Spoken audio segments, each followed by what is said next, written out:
Tutorial में फिर से आपका एक बार स्वागत है। हम आपके लिए लेकर आए हैं फिर से एक बार एक सिमिलर वर्ड्स, लेकिन उसका मीनिंग जो होगा वो काफी डिफरेंट होगा। जैसे कि पिछले क्लास में हमने आपको बताया था कि हम जो है बताएंगे फिर से आपको दो सिमिलर वर्ड्स जो बिलोंग्स करते हैं एंजाइम की क्लासेस। यहाँ पे हम लोग देखते हैं कि आखिर वो हमारा वर्ड्स कौन सा है। तो पहला जो हमारा वर्ड्स है वो है ऑक्सीडेशन, ऑक्सीडेशन। और दूसरा जो हमारा वर्ड्स है, ऑक्सीजिनेशन। यहाँ पे हम ऑक्सीजिनेज कर सकते हैं, ऑक्सीडेज, और यहाँ पे हम लोग कर सकते हैं ऑक्सीजिनेज। ये दो सिमिलर वर्ड्स हैं। इस सिमिलर वर्ड्स को अगर हम देखें तो ये दोनों एक एंजाइम को रिप्रेजेंट करते हैं। यहां पे हम कैसे कह सकते हैं कि ये एक एंजाइम को रिप्रेजेंट करते हैं? पहला बात ये है समझने के लिए, आप देख सकते हैं कि दोनों का जो रूट वर्ड है वो है एंजाइम। एज वर्ड जुड़ा हुआ है, दोनों के रूट वर्ड जो है वो एज है, ASE, यानी कि दोनों एंजाइम है। पहली बात कि दोनों वर्ड जो है वो एक एंजाइम को रिप्रेजेंट करते हैं। दूसरी बात ये है कि अगर हम एंजाइम क्लास की बात करें तो दोनों ये जो एंजाइम है वो एक ही क्लास से बिलोंग भी करते हैं, और वो क्लास है एंजाइम का क्लास 1, EC1 आप लिख सकते हैं। अगर हम आप लोगों को बताएं तो एंजाइम को 6 मेजर क्लासेस में बांटा गया है, जिसका पहला क्लास जो है वो है ऑक्सीडो रिडक्टेज, यानी कि ये दोनों एंजाइम जो है वो ऑक्सीडो रिडक्टेज एंजाइम क्लास 1 आप यहाँ पे कह सकते हैं। क्लास 1 6 मेजर क्लास में पहला क्लास जो होता है वो ऑक्सीडो रिडक्टेज होता है, और ये दोनों एंजाइम जो है इसी से बिलोंग करते हैं। दो चीज। तीसरी चीज यहाँ पे ये है कि दोनों के साथ ऑक्सी वर्ड जुड़ा हुआ है। इसका मतलब होता है कि दोनों के रिएक्शन में ऑक्सीजन इन्वॉल्व है। ओके, दोनों के रिएक्शंस में ऑक्सीजन इन्वॉल्व है। फिर भी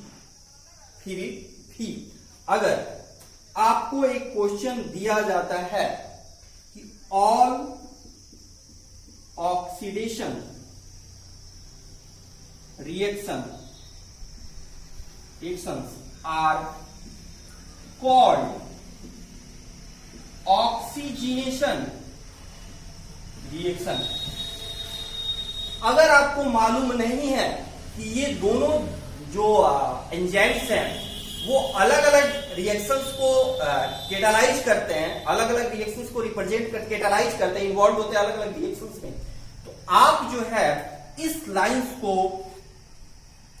सही करके, यानी कि इसके सर्किल को ड्रॉ करके चले आते हैं, और आपके हाथ से 2 या 4 नंबर निश्चित रूप से चला जाता है, जो नहीं जाना चाहिए था इस सिंपल से क्वेश्चन के लिए। आज हम इसी पे चर्चा करेंगे ताकि आपका जो अगले एग्जाम में जो आपका इस तरह का क्वेश्चन आए वो आपसे मिस नहीं हो पाए।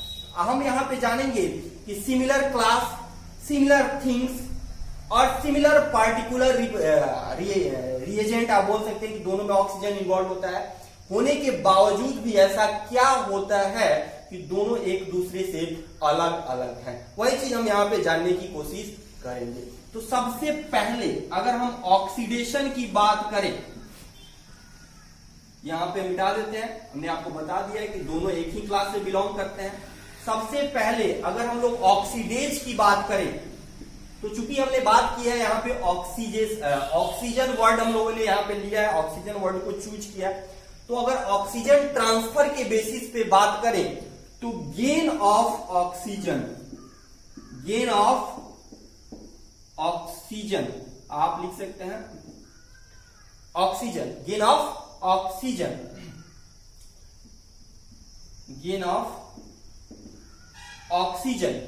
तो गेन ऑफ ऑक्सीजन जो होता है उस रिएक्शंस को जिसमें गेन ऑफ किसी सबस्ट्रेट के द्वारा ऑक्सीजन गेन किया जाता है उसको कैटालाइज करने का काम करता है आपका ऑक्सीडेज एंजाइम।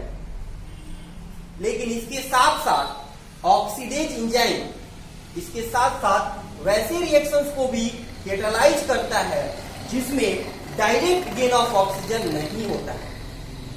उसमें बेसिकली ऑक्सीजन जो है एज अ इलेक्ट्रॉन एक्सेप्टर का काम करता है, यानी कि loss of electron and loss of hydrogen. अगर ये तीन प्रोसेस देखे जाए तो इन तीनों को ये जो ऑक्सीडेज एंजाइम है कैटालाइज करने का काम करता है। तो सिंपल तौर पे अगर हम कहें तो ऑक्सीडेज एंजाइम वैसे रिएक्शंस को कैटालाइज करता है जिसमें आपका oxygen as a electron acceptor मौजूद होता है, यानी कि ऑक्सीडेज एंजाइम में oxygen as a electron in acceptor involve होता है, जबकि ऑक्सीजनेज एंजाइम में आपका जो ऑक्सीजन होता है वो डायरेक्टली बाइंड करता है सबस्ट्रेट से, यानी कि सबस्ट्रेट के साथ वो इनकॉर्पोरेट हो जाता है। यहां पे हम लिख सकते हैं कि incorporation of oxygen to substrate, यानी कि यहां पे ऑक्सीजन डायरेक्टली इनकॉर्पोरेट होता है, जबकि यहां पे जो आपका ऑक्सीजन है वो एज अ इलेक्ट्रॉन एक्सेप्टर काम करता है। बेसिक थिंग्स, तो बेसिक डिफरेंस यहां पे ये है कि यहां पे जो ऑक्सीजन इन्वॉल्व होता है इस रिएक्शंस में जो कैटालाइज होता है ऑक्सीडेज एंजाइम्स के द्वारा, वहां पे जो ऑक्सीजन होता है as a electron acceptor involve होता है, जबकि यहां पे जो ऑक्सीजन मॉलिक्यूल्स होते हैं वो डायरेक्टली इनकॉर्पोरेट होते हैं सबस्ट्रेट में। बात यहां पे आती है कि ऑक्सीजन ये ऑक्सीजनेज, अब यहां पे आपका सिंगल ऑक्सीजन भी इन्वॉल्व हो सकता है। मान लीजिए कि ये मॉलिक्यूलर हो गया, ये भी ऑक्सीजन इन्वॉल्व हो सकता है। तो उस बेसिस पे ऑक्सीजनेज को हम लोग दो भाग में बांट सकते हैं। एक होता है मोनो ऑक्सीजनेज, यानी कि O2 पार्टिसिपेट किया, एक हाफ O2 लिबरेट हो गया, और ये हाफ O2 जो है वो सबस्ट्रेट के साथ बाइंड कर दिया। तो इसको हम लोग कहते हैं मोनो ऑक्सीजनेज,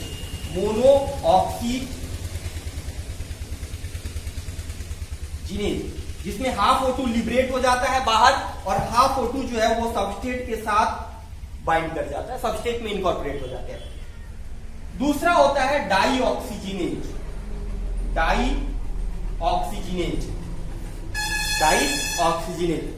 ये जो दोनों ऑक्सीजनेज है कुछ अलग अलग प्रोस्थेटिक ग्रुप डिपेंडेंट होते हैं, मोनो ऑक्सीजनेज और डाई ऑक्सीजनेज। ये दोनों ऑक्सीजनेज एंजाइम जो है वो अलग अलग प्रोस्थेटिक ग्रुप डिपेंडेंट होते हैं। डाई ऑक्सीजनेज की अगर बात करें तो ये आयन डिपेंडेंट होता है, बेसिकली आयन, यानी कि कॉमन होता है कॉपर आयन डिपेंडेंट, Cu++, ये कॉपर आयन डिपेंडेंट होता है। जबकि अगर मोनो ऑक्सीजनेज की बात करें तो यहां पे हम लोगों ने समझा कि हाफ O2 इन्वॉल्व होता है, इनकॉर्पोरेट होता है, जबकि हाफ O2 जो है वो रिलीज हो जाता है with the hydrogen molecule that forms hydrogen peroxide और H2O। सो यहां पे जो डिपेंडेंसी होती है वो डिपेंडेंसी होती है बेसिकली ये आपको साइटोक्रोम P450 डिपेंडेंट होते हैं, या ये फ्लेविन डिपेंडेंट भी होते हैं। तो या ये फ्लेविन डिपेंडेंट हो सकते हैं या साइटोक्रोम P450 डिपेंडेंट हो सकते हैं। तो ये मोनो ऑक्सीजनेज में सिंगल ऑक्सीजन जो होता है वो इनकॉर्पोरेट होता है, single oxygen half O2 molecule जो है वो लिबरेट हो जाता है with the hydrogen molecule and that forms hydrogen peroxide और H2O मॉलिक्यूल। डाई ऑक्सीजनेट जो होता है फुल ऑक्सीजन मॉलिक्यूल इनकॉर्पोरेट हो जाता है, यहाँ पे H2O2 बनने की संभावना काफी कम होती है या H2O, और ये जो होता है वो कॉपर आयन डिपेंडेंट होता है, बेसिकली आयन डिपेंडेंट होता है, कॉपर आयन कॉमन होता है यहाँ पे। तो ये बेसिक, तो यहाँ पे आपने देखा कि ये बेसिक डिफरेंस है दोनों के बीच। तो यहाँ पे हम दोनों का एक एक एग्जांपल ले सकते हैं। अगर हम ऑक्सीडेज की चर्चा करें तो हम ग्लूकोज ऑक्सीडेज एक एग्जांपल ले सकते हैं, जो कॉमन एग्जांपल है, आप लोग जानते हैं ग्लूकोज ऑक्सीडेज। यहाँ पे हम ग्लूकोज की अगर बात करें तो ये आपका मॉलिक्यूलर स्ट्रक्चर है ग्लूकोज का, कुछ इस तरह का आप ऐसे ले सकते हैं।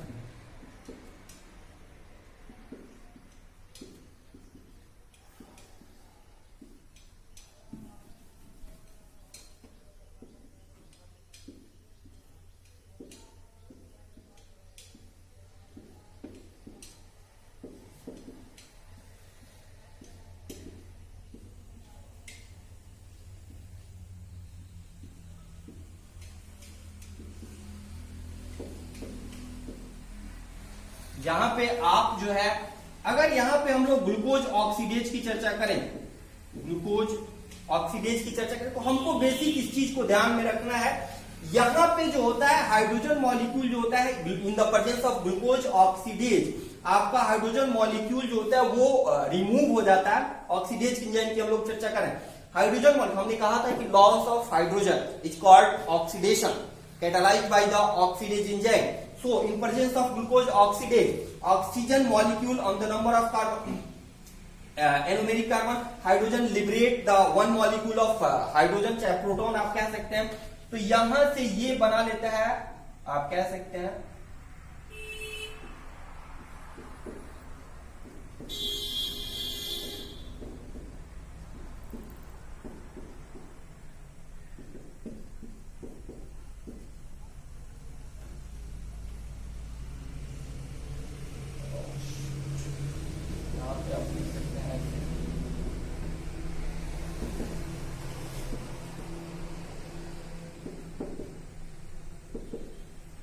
तो ये आपका आप बना सकते हैं अल्फा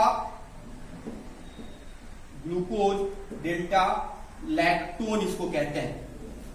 यानी कि ग्लूकोज ऑक्सीडेज के प्रेजेंस में आपका वन हाइड्रोजन मॉलिक्यूल रिलीज हो चुका है और वो उसको कोई आपको यहाँ पे कोई H2O मॉलिक्यूल बनेगा, यानी कि कोई हाइड्रोजन इलेक्ट्रॉन एक्सेप्टर जो है वो जो आपका इलेक्ट्रॉन एक्सेप्टर, जैसे हमने आपको कहा था कि वो कौन होता है, एक मॉलिक्यूलर ऑक्सीजन होता है जिसने इसको एक्सेप्ट किया और फाइनली बना लिया H2O molecule with the synthesis of with the formation of alpha glucose delta lactone.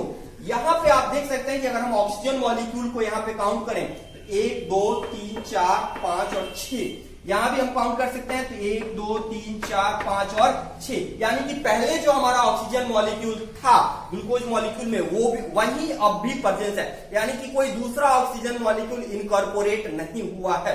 यानी कि ये प्रोसेस सिर्फ और सिर्फ ऑक्सीडेशन है, ऑक्सीजनेशन नहीं है। यानी कि सभी ऑक्सीडेशन प्रोसेस जो है वो ऑक्सीजनेशन नहीं होते हैं, क्योंकि सारे ऑक्सीडेशन प्रोसेस में डायरेक्ट इनकॉर्पोरेशन ऑफ ऑक्सीजन नहीं होता है। और ऑक्सीडेशन प्रोसेस को तभी कहेंगे जब वहां पे किसी ऑक्सीडेशन प्रोसेस में जब डायरेक्ट इनकॉर्पोरेशन ऑफ ऑक्सीजन हो तो। दूसरा एग्जांपल हम ले सकते हैं ऑक्सीजनेज का। अगर ऑक्सीजनेज का हम लोग एग्जांपल लें तो दूसरा एग्जांपल हमारा यहां पे हम ले सकते हैं, आप यहां पे ले सकते हैं मीथेन मोनो ऑक्सीजनेज का, ऑक्सीजनेज एज एग्जांपल आप ले सकते हैं। हमने आपको कहा कि ये मोनो ऑक्सीजनेज या डाई ऑक्सीजनेज कुछ भी हो सकता है। तो CH4 यहां पे हमने कहा कि डायरेक्ट ऑक्सीजन का इनकॉर्पोरेशन होता है, यहां पे हम दे देते हैं आपको एंजाइम रख देते हैं यहां पे, ओके। H+ दे सकते हैं, NaDH आप दे सकते हैं, NaD+ यहाँ पे लॉस होगा क्योंकि यहाँ पे डायरेक्ट इनकॉर्पोरेशन होता है, H2O बनेगा, इसलिए यहाँ पे NaD+ का NaDH+ लिबरेट होता है, हाइड्रोजन मॉलिक्यूल इन्वॉल्व हो जाता है रिएक्शंस में। यहाँ पे फाइनली बन जाता है आपको मिथाइल मोनो ऑक्सीजनेज के एग्जांपल से मिथाइल हाइड्रोक्साइड बन जाता है। तो हाइड्रोक्सिल ग्रुप आप कह सकते हैं कि जो आप कह सकते हैं कि एक ऑक्सीजन जो है मिथाइल में इनकॉर्पोरेट हो जाता है, बाकी एक ऑक्सीजन जो होता है वो लिबरेट हो जाता है as a H2O molecule. So this is called oxygenation reaction. तो यहां पे आप कह सकते हैं कि जितने भी, तो यहां पे जो बेसिक थिंग बनता है आपके याद रखने के लिए, all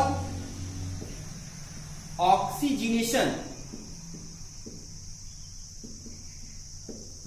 reactions are called oxidation. Okay, but दूसरा लाइन आप देख सकते हैं,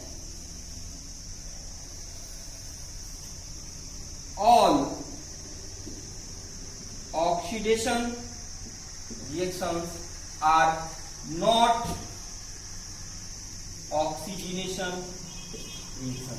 यानी कि सभी ऑक्सीजनेशन रिएक्शन ऑक्सीडेशन हो सकते हैं, लेकिन सभी ऑक्सीडेशन रिएक्शन ऑक्सीजनेशन नहीं हो सकते.